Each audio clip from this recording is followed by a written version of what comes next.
We're talking about debt to income ratio, or DTI.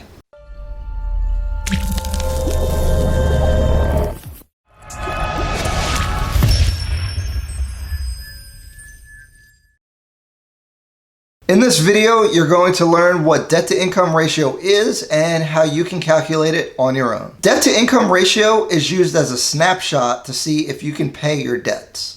The calculation is very simple. All you have to do is add up all your monthly debts. So that's your car payment, mortgage, credit cards, anything like that. This does not include your cable bill, cell phone, food, clothes, or anything like that. It's only debts that you're paying on a monthly basis.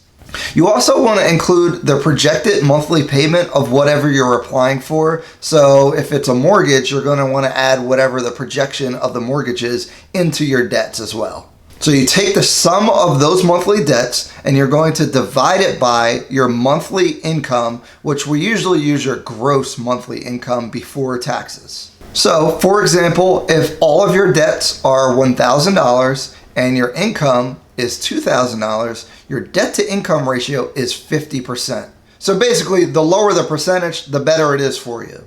So if your debt to income ratio is 50%, that means half of your income has to go to paying off debt. Typically for getting a mortgage, you want to be under 43%. You can be higher than that on certain loan products, and there's a lot of compensating factors, but in general, 43% is where you want to shoot for.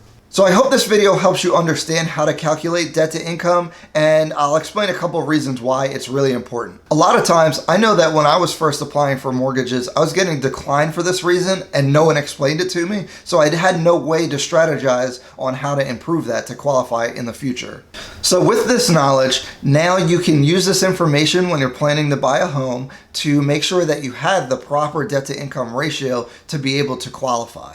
If you pay off some debts completely where you're not making monthly payments to them anymore, it will drastically increase your debt to income ratio. So I hope this video was helpful for you. And remember, I worked as a loan officer, so I definitely can help you in this area. So if you have questions, leave them in the comments or contact me directly. My contact information is in the description box or at the top of the post. Bye-bye.